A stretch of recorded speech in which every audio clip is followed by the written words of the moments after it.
Os destaques da semana entre os julgamentos do plenário do Supremo Tribunal você confere aqui na TV Justiça. É o Plenárias que já está no ar.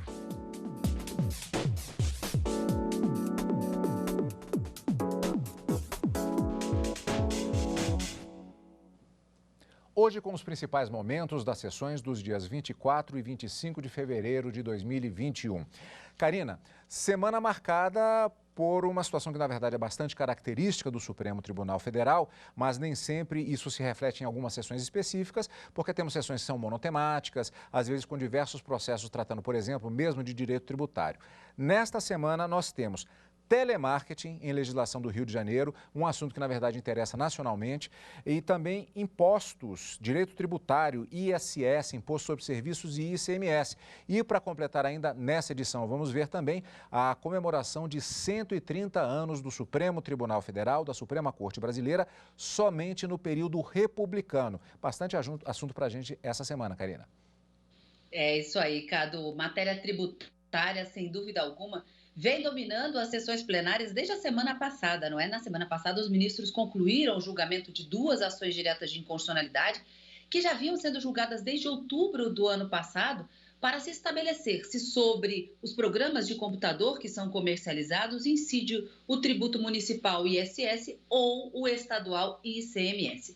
Essa discussão foi concluída na semana passada, na quinta-feira, quando os ministros decidiram, por maioria, que o tributo incidente é o ISS. Só que uma proposta do relator ministro Dias Toffoli, que foi o vencedor da tese que acabou sendo concluída no plenário, ficou para a discussão desta semana, no dia 24 de fevereiro. E a semana começou justamente com a discussão sobre a partir de que momento essa decisão do Supremo de que incide o ISS e não o ICMS sobre o software deveria ser estabelecida.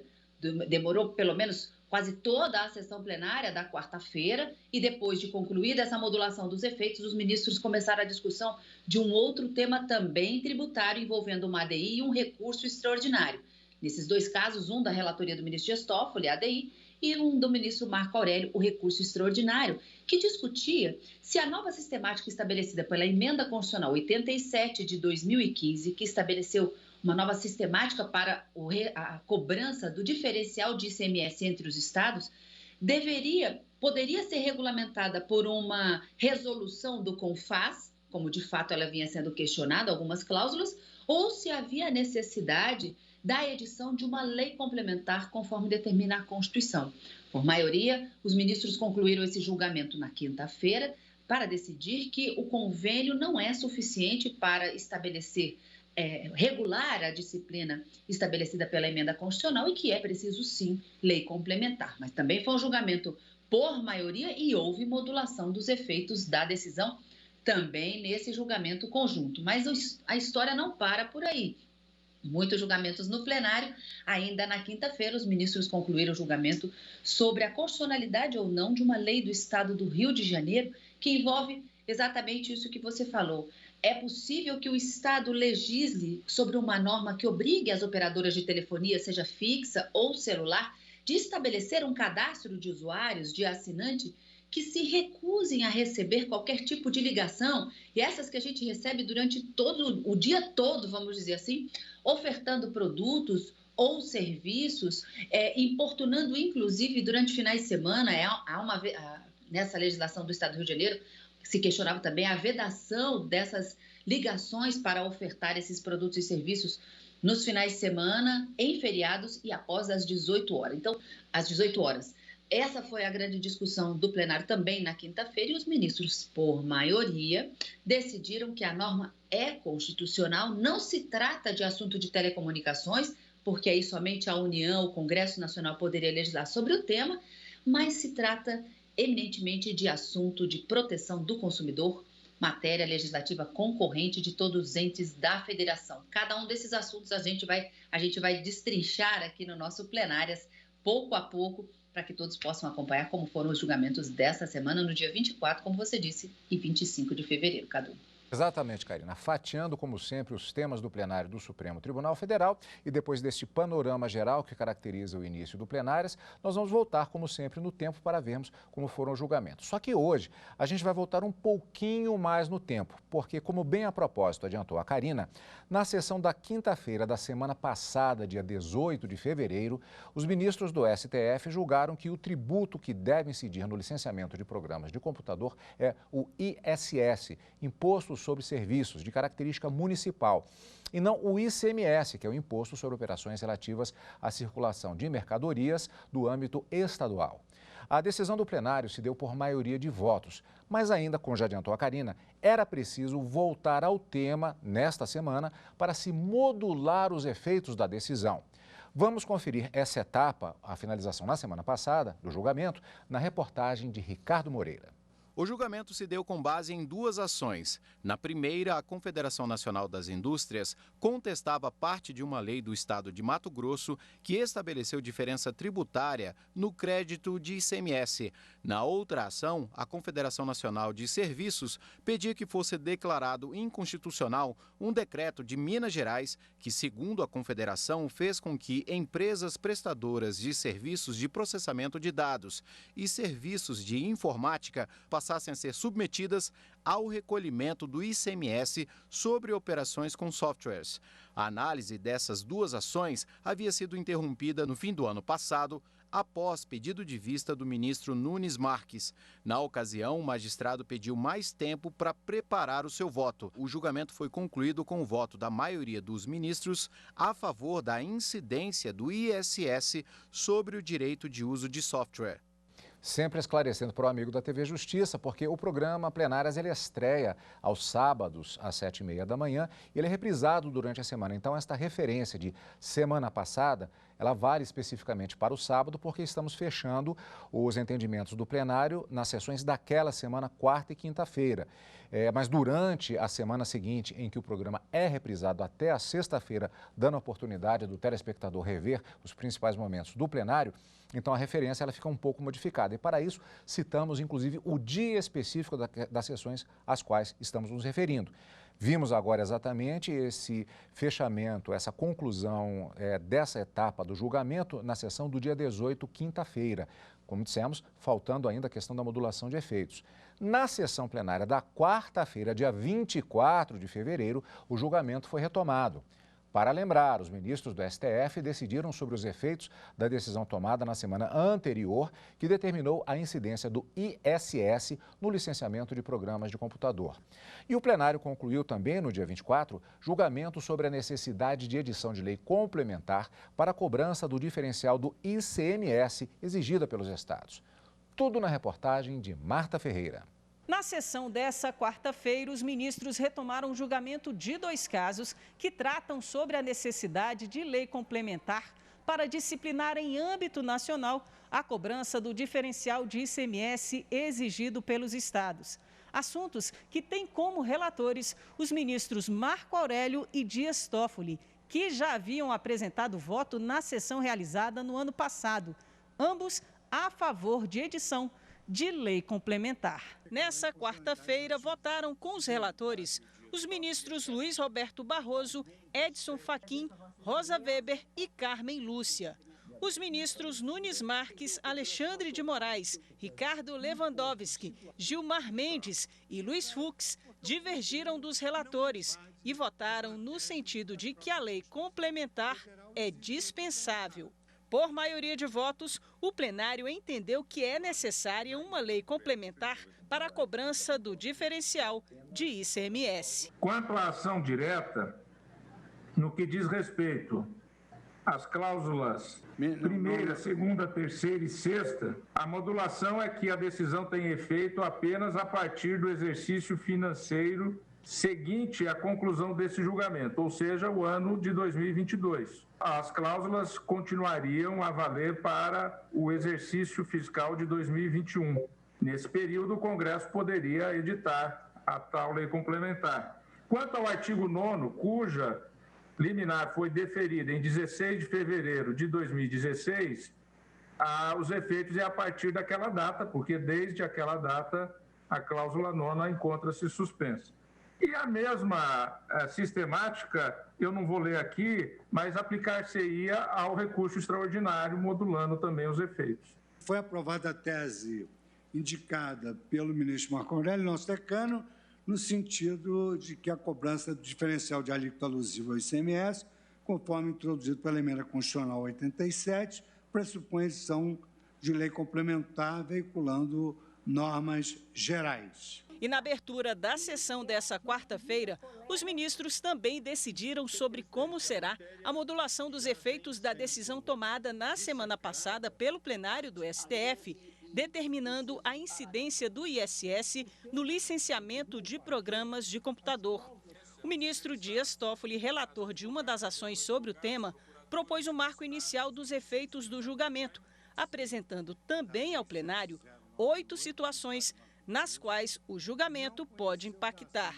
São casos envolvendo contribuintes que recolheram somente o ICMS, contribuintes que recolheram somente o ISS, contribuintes que não recolheram nem o ICMS nem o ISS, contribuintes que recolheram o ISS e o ICMS, mas não ingressaram com ação de indébito. Toffoli também propôs soluções para os casos de ações judiciais pendentes de julgamento, movidas por contribuintes em face dos estados, nos quais se questiona a tributação do ICMS, ações judiciais, inclusive execuções fiscais pendentes de julgamento, movida por estados visando a cobrança do ICMS, ações judiciais, inclusive execuções fiscais pendentes de julgamento, movidas por municípios visando a cobrança do ISS. E, por fim, ações judiciais movidas pelos contribuintes contra os municípios pendentes de julgamento, discutindo a incidência do ISS sobre o software. Devo agradecer aos eminentes colegas que, ao final da sessão passada, fizeram importantíssimas ponderações para que pudéssemos trazer essa proposta para que tentássemos, nessa síntese de modulação, chegar a maior segurança jurídica, a maior previsibilidade e evitar eventuais embargos de declaração e também evitar discussões nas instâncias inferiores. E o plenário, por maioria, seguiu a proposta do ministro Dias Toffoli, vencido o ministro Marco Aurélio. Ainda nesta edição do Plenárias, você vai ver a apresentação do cronograma de comemoração dos 130 anos do Supremo Tribunal Federal durante o período republicano. Também vai saber destaques da sessão plenária da quinta-feira. E a respeito desta modulação de efeitos referente a ISS e ICMS, nós conversamos com a Karina daqui a pouquinho, logo depois do intervalo.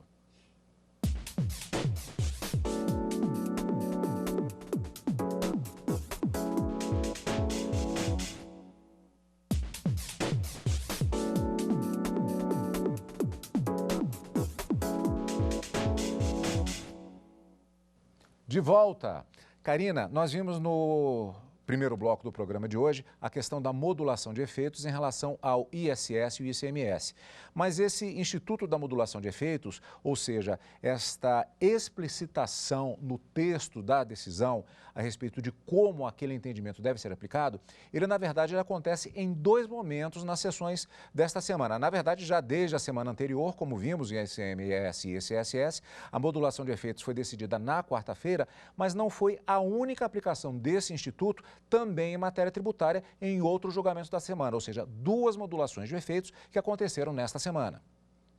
Exatamente, Cadu. Essa modulação ela é prevista na legislação que regulamenta as ações diretas de inconstitucionalidade e para que ela aconteça são necessários pelo menos 8 votos dos ministros do Supremo e isso foi alcançado com facilidade nesses 2 julgamentos que você referiu. Na quarta-feira, o julgamento foi iniciado com a retomada dessas ações diretas de inconstitucionalidade, que no dia 18 já havia decidido pela incidência do ISS sobre esse direito de cessão de uso e licenciamento do software, mas houve uma proposta de modulação de efeitos pelo ministro Dias Toffoli, que trouxe na quarta-feira, no dia 24, uma situação abrangendo situações possíveis em casos concretos para que essa decisão pudesse alcançar de forma isonômica todos os contribuintes que já tivessem pagos o ICMS, que o Supremo entendeu que não era devido, ou o ISS.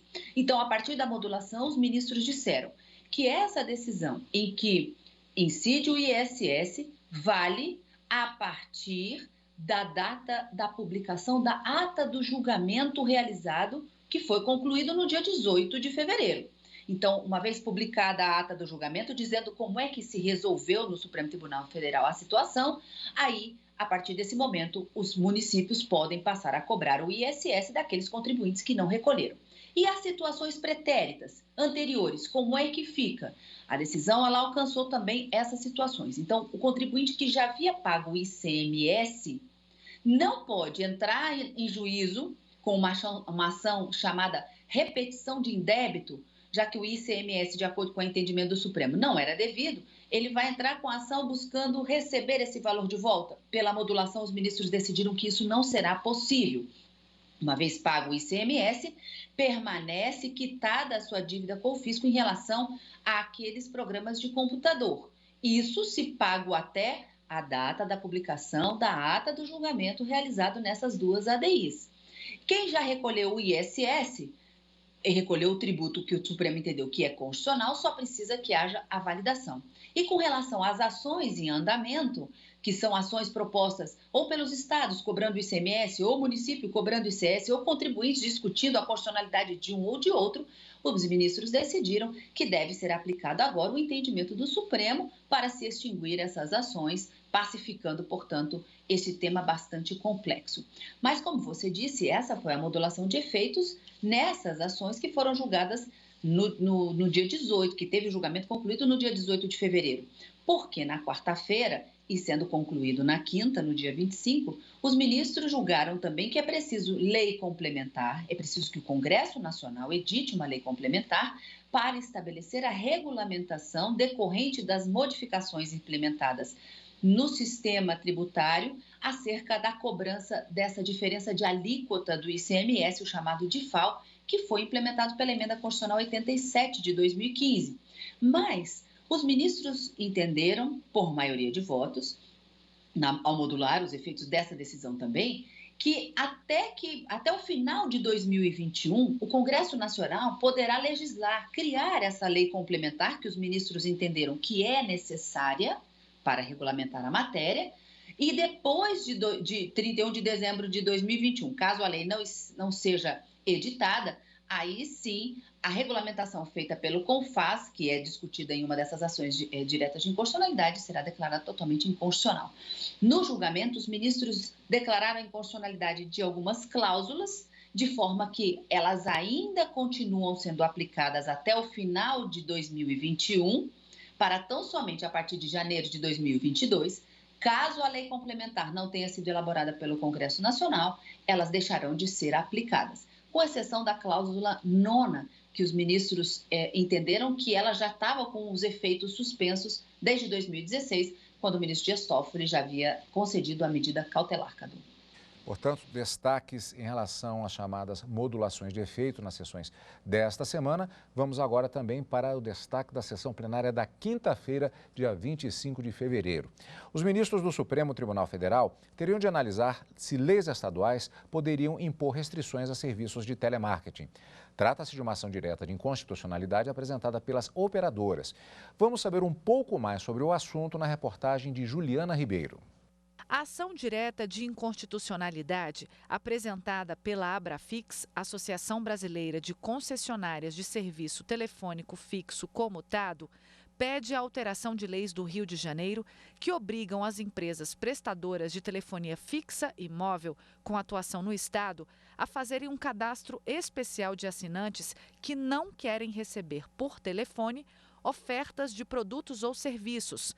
As leis fazem ainda outras restrições ao chamado telemarketing. O ministro Marco Aurélio é o relator da ação. As entidades argumentam que somente a União, por meio da Anatel, Agência Nacional de Telecomunicações, pode regulamentar o setor de telefonia.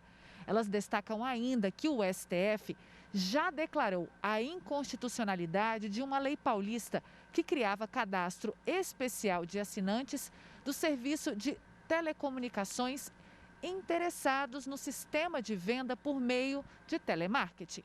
E por maioria de votos, o Supremo Tribunal Federal julgou que é constitucional lei do Rio de Janeiro que obriga operadoras de telefonia a criar cadastros de assinantes que não querem ser incomodados com ligações de telemarketing. Reportagem de Marta Ferreira. Quase todo mundo já recebeu ligações constantes de telemarketing oferecendo serviços, chamadas feitas a qualquer hora do dia e que causam muito incômodo. Uma chateação que atrapalha muita gente e que nesta quinta-feira foi levada à discussão pelo plenário do Supremo Tribunal Federal.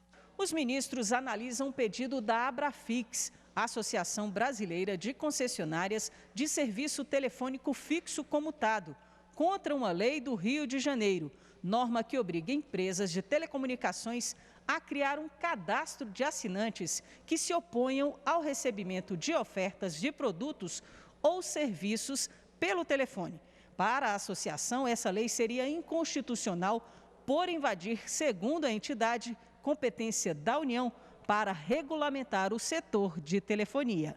O advogado da Abrafix argumentou que a Constituição deu à Anatel, Agência Nacional de Telecomunicações, capacidade institucional de disciplinar regras entre as empresas e os consumidores. A Anatel vem então e edita o RGC, Regulamento Geral dos Direitos dos Consumidores, e o faz por meio da Resolução 632 de 2014, cujo artigo 3º, inciso 7º, assegura a privacidade dos usuários, e o inciso 18 do mesmo artigo 13 determina que essas ofertas não ocorram sem o consentimento prévio, livre e expresso. O Procurador-Geral da República, Augusto Aras, se manifestou pela improcedência do pedido feito pela Abrafix, ou seja, no sentido de que a lei do Rio de Janeiro sobre o cadastro de assinantes é constitucional. Aras destacou que a norma ajuda a combater o abuso das empresas de telemarketing. A lei foi elaborada visando assegurar aos consumidores de serviços de telefonia local o direito de privacidade. A função da norma, portanto, é eminentemente protetiva do consumidor no que atine ao recebimento de ofertas de comercialização de produtos, serviços por via telefônica. O relator da matéria, ministro Marco Aurélio, votou a favor da constitucionalidade da lei fluminense, no sentido de que o caso reflete competência concorrente dos estados para dispor sobre proteção ao consumidor. A expressa referência à prestação de serviços públicos é o Código do Consumidor. A Política Nacional das Relações de Consumo tem por objetivo o atendimento das necessidades dos consumidores, o respeito à sua dignidade, saúde e segurança, a proteção de seus interesses econômicos, a melhoria da sua qualidade de vida. Já o ministro Nunes Marques divergiu parcialmente do relator. Votou no sentido de que o artigo 1A da Lei do Rio de Janeiro é inconstitucional, por violar a autonomia do consumidor, a quem cabe escolher se quer ou não receber ligações nos finais de semana, feriados ou em dias da semana, depois das 6 horas da tarde. Julgo parcialmente procedente o pedido para declarar a inconstitucionalidade material do artigo 1A da lei objurgada, ao passo que declara a constitucionalidade de todos os demais dispositivos que integram a Lei 4896 de 2006, com os acréscimos nela inseridas por lei das leis 7853, 7855, todas do Estado do Rio de Janeiro. E o plenário do STF, por maioria, acompanhou o relator ministro Marco Aurélio, no sentido de validar lei que protege consumidor de ligações de telemarketing, vencidos os ministros Nunes Marques, Luiz Roberto Barroso e Gilmar Mendes, que julgaram parcialmente procedente. Olha, essa moda podia pegar em relação a esse cadastro e também a criação de novas formas de se suprimir esse tipo de abuso. O próprio ministro Luiz Fux, na sessão da semana anterior, antecipando justamente esse julgamento, ele comentou que durante a sessão ele verificou que houve 8 ligações de operadoras com oferecimento de serviço e que a pessoa fica justamente naquela situação de será que é uma ligação importante? No caso do ministro, algo referente à corte, e acaba sendo algo que acaba atrapalhando a vida das pessoas, acaba sendo um atentado ao direito do consumidor. Decisão do plenário agora do Supremo Tribunal Federal nesta semana. Tem mais ainda com relação a esta semana. É já referente a uma data específica da outra semana, já que no próximo dia 28 de fevereiro, o Supremo Tribunal Federal completa 130 anos na era republicana. Ao longo de 2021, a Corte vai promover uma série de ações para celebrar essa trajetória. Uma delas é um hot site com fotos, declarações e dados históricos. O lançamento foi feito pelo presidente do Supremo Tribunal Federal, ministro Luiz Fux, ao abrir a sessão plenária desta quinta-feira. O ministro prestou uma homenagem ao Supremo Tribunal Federal. O presidente do Supremo, ministro Luiz Fux, lembrou a data histórica da mudança do Tribunal de Justiça do Império para a era republicana. No próximo dia 28 de fevereiro, que cai no domingo, o Supremo Tribunal Federal celebra 130 anos de história republicana.